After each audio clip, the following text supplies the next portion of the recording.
Hi friends, I have another great story for us today. It's called Oh Good, and it's by Judith Nair. This story is a big book, so it's one of our shared readings, and I hope that you enjoy this story. It's called Oh Good, and you can see that there's a picture of a boy. He's in a truck that is full of pillows. I was not a very good picture reader when I first looked at this story because I saw this dog hanging out the truck and I thought possibly he was driving, and I thought, oh, that's not good. But then when I really used my careful eyes, I noticed that this grandma is driving, and I don't know how good that is, though, that a boy is in the top of that truck full of pillows. I wonder how he got there. So a wonderful picture of a hat. What kind of a hat is this, do you think? Not one that I would wear, but some people do. Harry finished making his hat.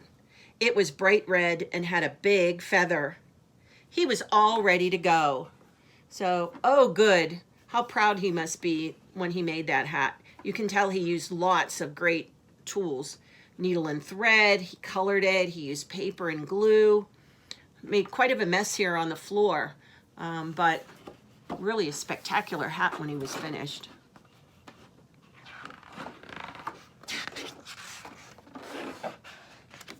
Harry went out, but just then a big wind blew.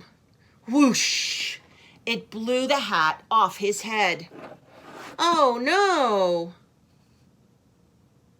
Harry jumped on his bike and raced after the hat. It swirled and swirled, but he almost had it. Oh, good. He's on a different kind of a hat now, right? His helmet. Then the bike flipped high up into the air. Harry reached for his hat, but he couldn't get it. Oh, no. Oh, look, he's actually upside down. A little bit dangerous. Good thing he's wearing his helmet. Then the hat landed. Harry jumped off his bike and ran after the hat. He almost had it. Oh, good.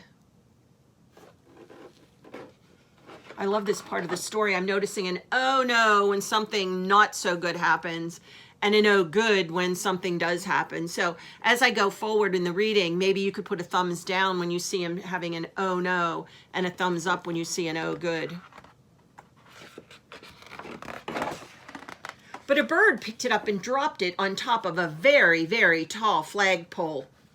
Oh no! Harry started to climb the flagpole. He got closer and closer and closer, and he got the hat. Oh, good. Oh, he's a pretty good climber to be able to shimmy all the way up that flagpole. He should be wearing his bicycle helmet, though, again. Then Harry tipped over. He dropped the hat and fell off the pole. Oh no!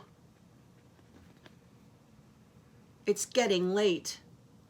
But a truck full of pillows was driving by, and Harry landed on a pile of soft pillows. Oh, good.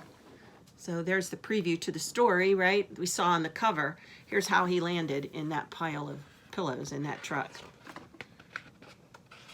Good for him when he fell off that pole.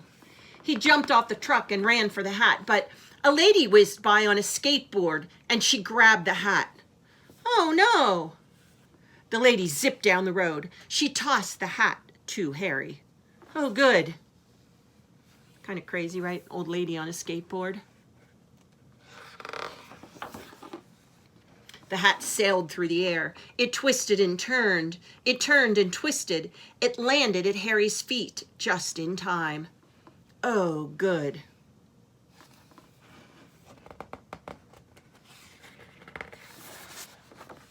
Harry picked up the hat and put it on. Oh, good. I got here just in time. And I love this one. It has a flap that we can open.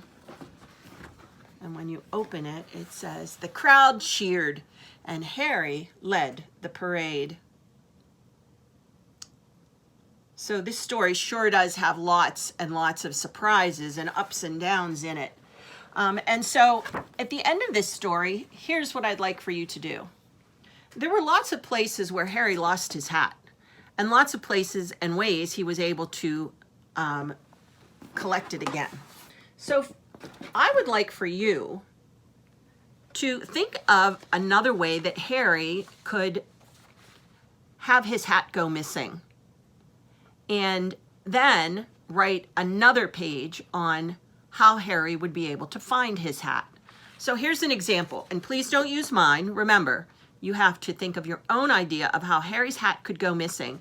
And where in the story could we put it in? Where would it fit in this story? So I was looking through the story as we were reading, and I noticed this page toward the end. There's lots of great pictures in here where he's riding his bike. Maybe he loses his hat another way with his bike rather than it swirl and swirl and him falling, right? And having to get it. Or on this page, perhaps instead of the bird putting it on a pole, maybe how could he lose his hat? And maybe as he gets into the truck, where is there a way that he could lose his hat? And instead of this woman with her skateboard, how else could he lose his hat? So when I'm looking at this page, I notice that there's a really nice street scene, the lady whizzing down the street, right?